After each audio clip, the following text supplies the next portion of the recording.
My name is Sue Smith. Most people that have known me a long time know me as Sue Grice. Anyway, I've been going to church here for about 10 years. And uh, the ladies, I guess, had gotten together and wanted to know about doing a project like this. And my daughter volunteered me, so, which was okay. And so anyway, we started with the Bible, and this is a project for the kids. I'm not a teacher. I cannot teach a class.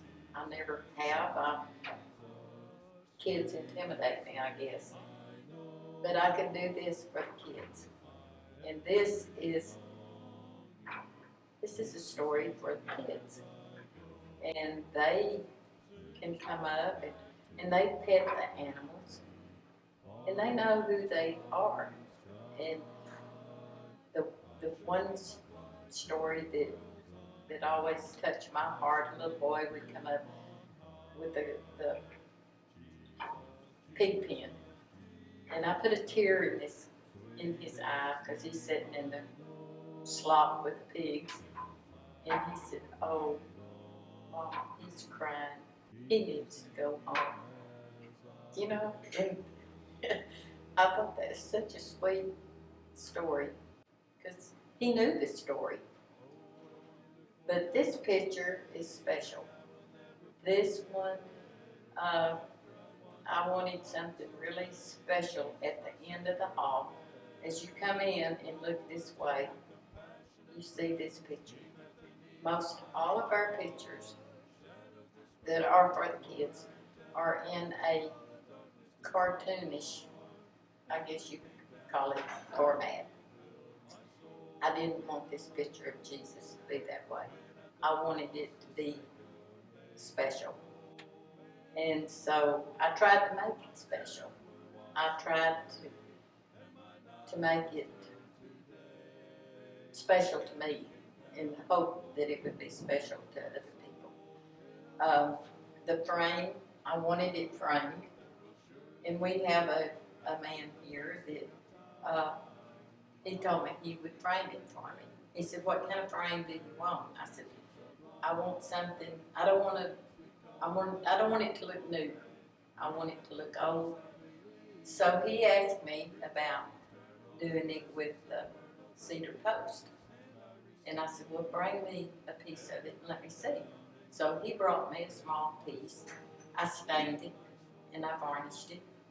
I said, "Hey, that's it. Let's do it." And because the wall is kind of, it's not all the same across here, that was a challenge to try to make it look like one whole picture. And but I think it works. I have another picture back in the bag that we did of the nativity scene.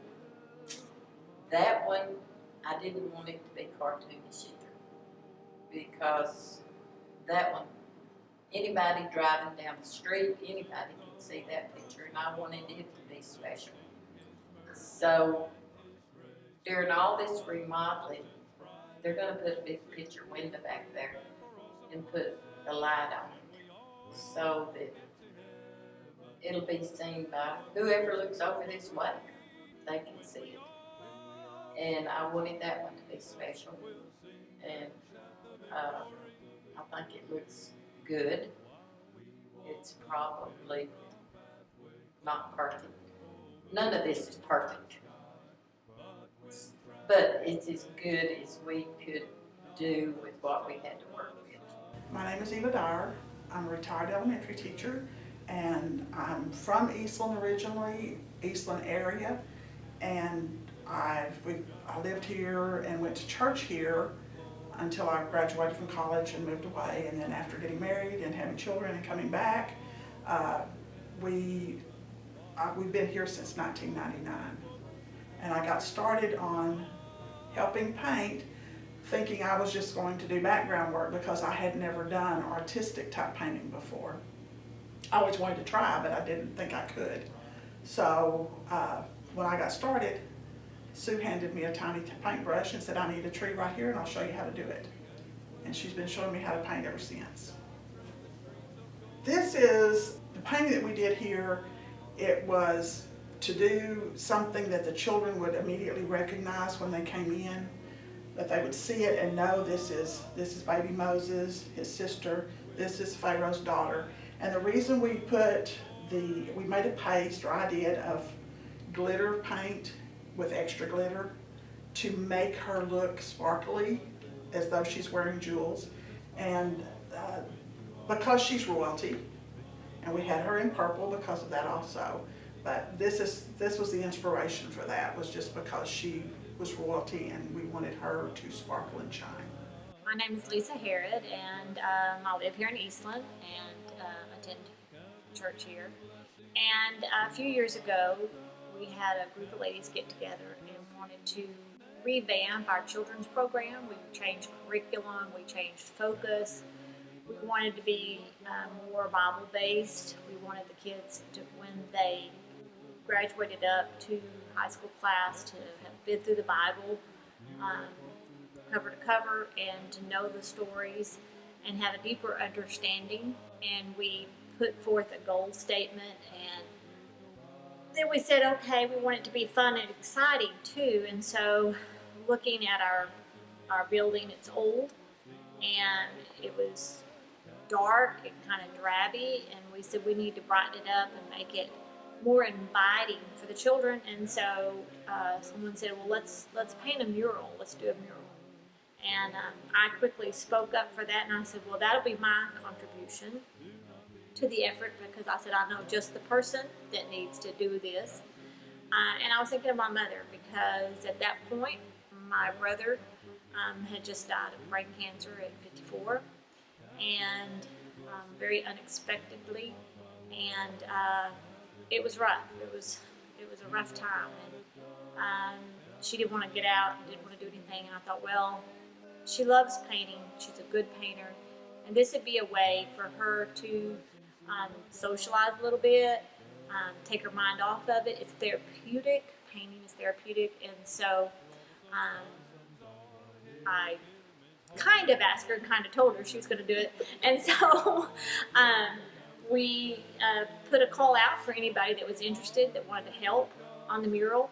And in the beginning, I don't think they quite knew what I had in my mind. I had in my mind not just a mural, but to tell the story of the Bible throughout the halls, because there wasn't just one wall that was brown and drabby, but many halls.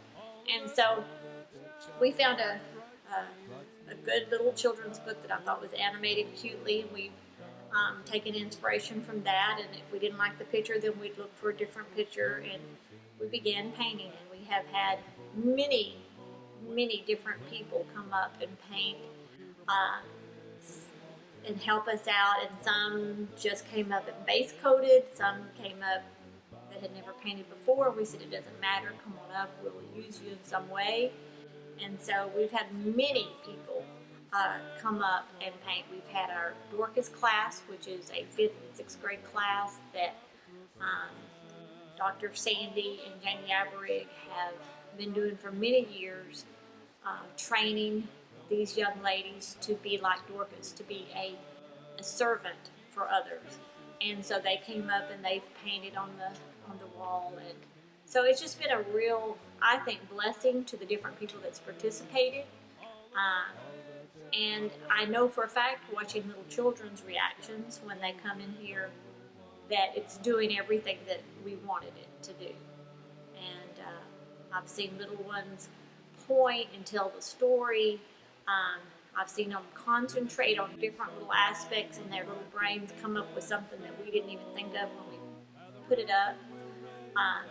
And it did, especially the thing that I wanted, which was to get my mother out and involved, and it's done that too. So as far as what I've actually done, I've had my hand in a little bit of a few different ones. I began this one, but I'm also a teacher, and so when the school year starts, I have limited time. So um, I've painted a lot on the Pharaoh and the plagues, and but I would kind of think my role has been too more of kind of the visually where we're going to put stuff. So I would say that I've done a little bit of kind of like all of us. We all kind of paint a little bit on the different pictures, um, but a lot of what I do is try to help figure out how we want to put it.